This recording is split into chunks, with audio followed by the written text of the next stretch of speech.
여러분 한 주간도 잘 지내고 계십니까? 우리 기도하시고 수요 예배 말씀 나누도록 하겠습니다. 하나님 아버지, 날마다 주님께서 우리에게 주시는 말씀을 듣고 또 주님을 따라갈 수 있도록 주여 인도하여 주시옵소서.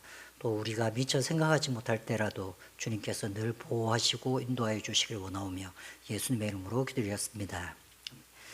네, 오늘은 히브리서 2장 1절의 말씀 우리 같이 함께 보시도록 하겠습니다. 오늘은 히브리서 2장 1절의 말씀을 가지고 말씀을 배우라 라는 제목으로 말씀을 전하고자 합니다. 먼저 히브리서 2장 1절 말씀 같이 함께 읽겠습니다. 그러므로 우리는 들은 것에 더 유념함으로 우리가 흘러 떠내려가지 않도록 함이 마땅하니라.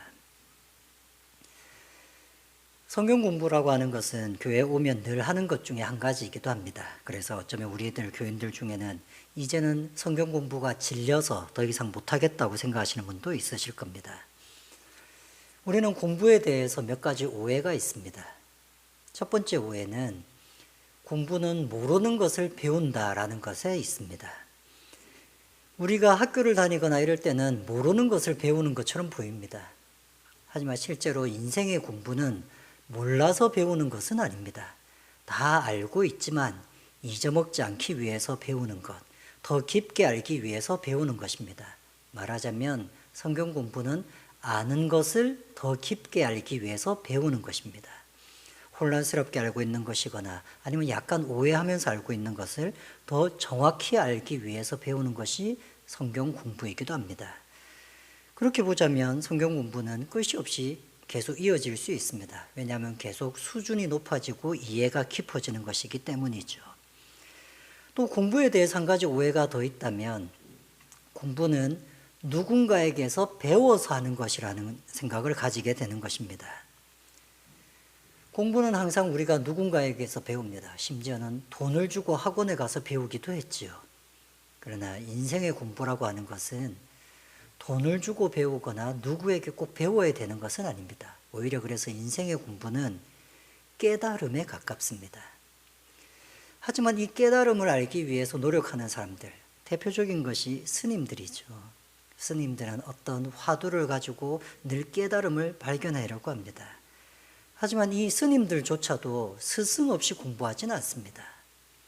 자신의 깨달음을 알기 위해서 노력하는 스님들도 전국을 다니면서 자신들이 원하는 선생님을 찾아다니는 것이 그들이 하는 일 중에 하나입니다.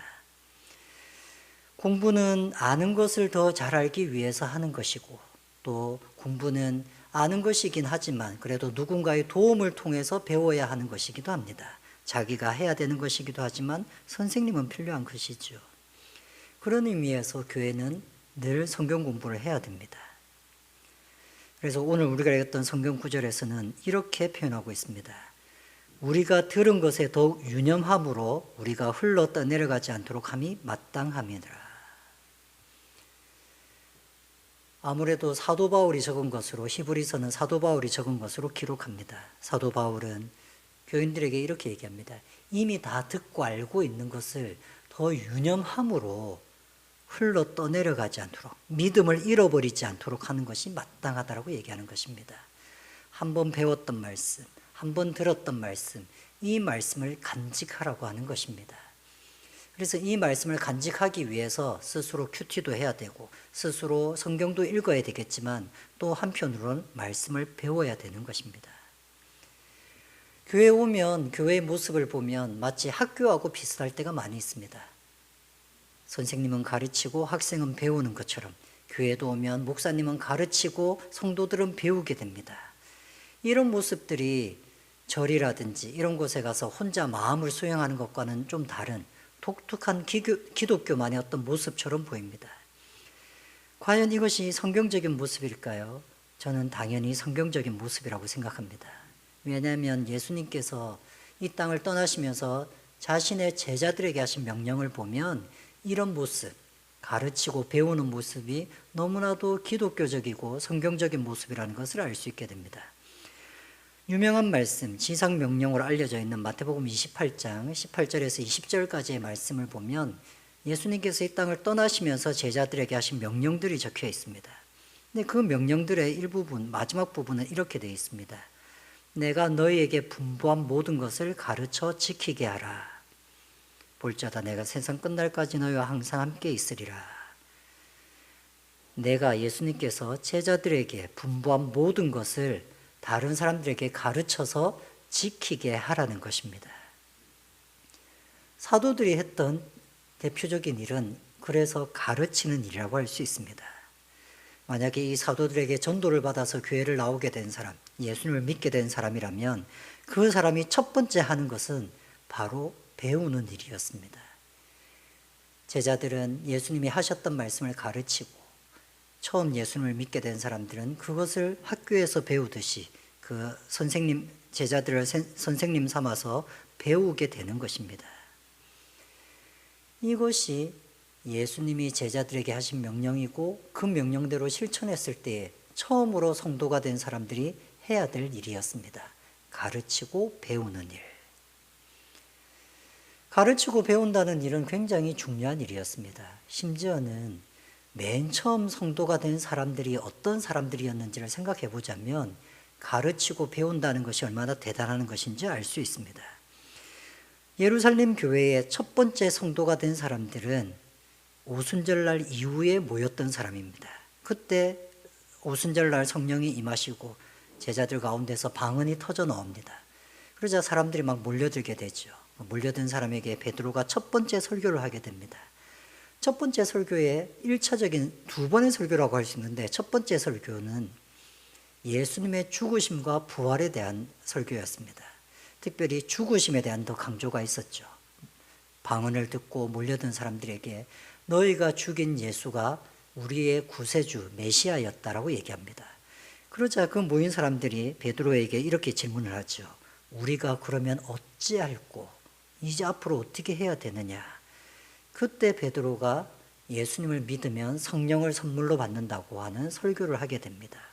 그리고 그때 예수님을 믿었던 사람들이 3,000명이나 되었고 그때 믿었던 사람들이 성령을 선물로 받게 되었습니다.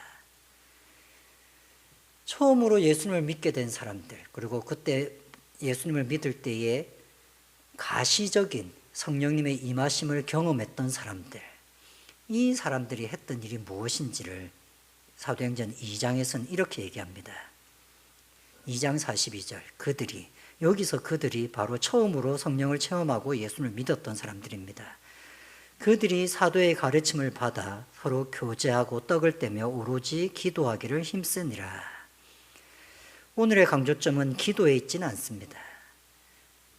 오히려 사도의 가르침을 받아서 그 가르침대로 서로 교제하고 떡을 뗐다는 단어는 예배를 드렸다는 말씀이기도 합니다. 옛날에는 모일 때마다 성찬식을 했는데 그 성찬식이 예배이기도 했기 때문이죠.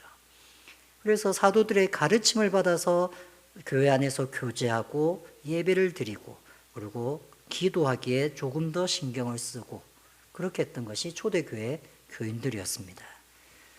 성령 충만한 사람들, 성령께서 그 마음에 확실한 것을 부어주셔서 성령을 체험하고 있는 사람들이 맨 처음에 했던 것이 바로 사도들의 가르침을 받는 것이었습니다. 아마 오늘날 우리가 성령 체험을 하게 되면 성경 공부를 하기보다는 오히려 혼자 기도하는 일이 더 많을 것입니다. 성령 체험을 하고 났는데 성경 공부반에 들어가는 사람보다는 성령 체험, 방언이 터져 나오거나 아니면 환상이 보이게 되거나 자기가 기도했는데 어떤 병자가 낫게 되면 성경 공부방을 찾아가기보다는 오히려 홀로 하나님 앞에 나가려고 노력할 것입니다. 왜냐하면 이미 성령을 통해서 하나님을 체험하고 있기 때문이죠. 그런데 초대교회에 성령의 체험을 눈에 보이는 가시적인 성령의 체험을 했던 사람들이 처음부터 시작했던 것은 바로 사도들의 가르침을 받는 것이었습니다. 성령을 받고 나서 그들이 한 것은 가르침을 받는 것이었습니다. 예수님의 마지막 명령도 가서 가르치라는 것이었습니다. 그렇기 때문에 말씀을 배우는 것은 당연히 성도들의 일이기도 합니다. 여러분, 저는 여러분이 성경 말씀을 잘 배우는 사람이 되었으면 좋겠습니다.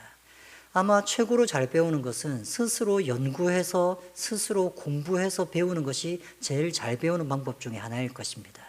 자기가 혼자 공부하고 목사라든지 아니면 사전이나 책 같은 것을 보조 자료로 삼아서 스스로 연구하는 것이 최고의 공부일 것입니다. 하지만 그렇게 공부할 수 있는 시간이나 그렇게 공부할 수 있는 자료가 충분하게 있는 분들이 우리 가운데 몇 분이나 계시겠습니까? 그래서 제가 여러분을 도와주는 사람으로서 있다고 생각합니다. 성경 공부는 그렇게 옆에 사람의 도움을 받아서 할 수만 있다면 훨씬 더 좋을 것입니다. 그러나 또 한 가지 오해는 마치 학교 공부를 하듯이 그렇게 목사님한테 배우기만 하면 될 것처럼 생각할 수도 있습니다.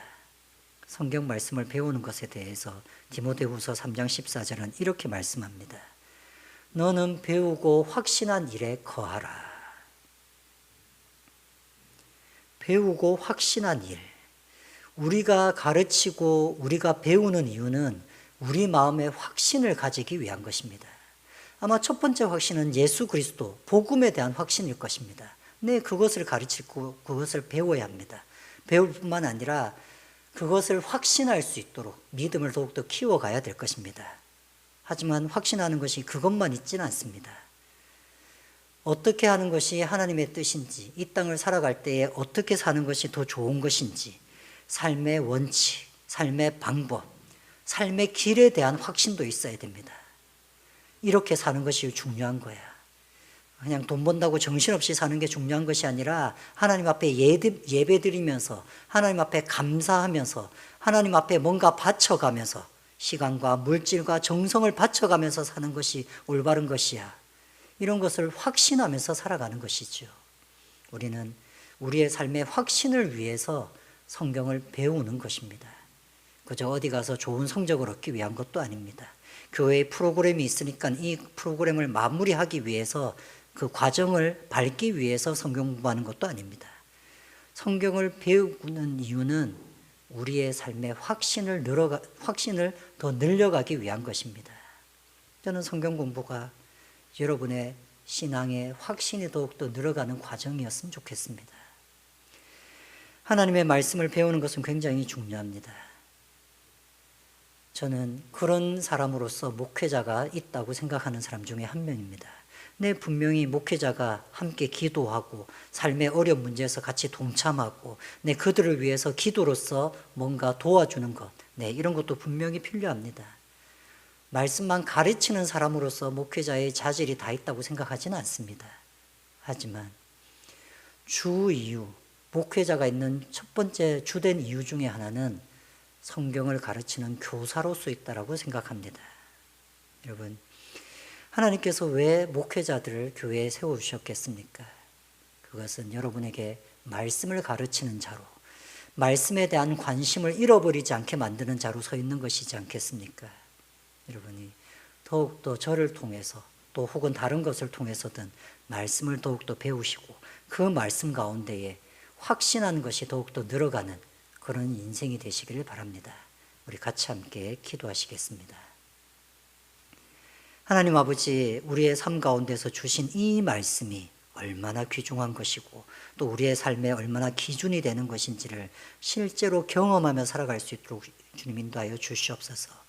이 말씀 가운데에 우리와 똑같이 살아가는 사람들의 이야기와 그 속에서 하나님을, 자신의 삶 속에서 하나님을 발견하는 사람들의 이야기를 경험하게 하시고 그들이 믿는 하나님을 우리도 믿을 수 있도록 주여 인도하여 주시옵소서. 감사를 드리오며 예수님의 이름으로 기도드렸습니다.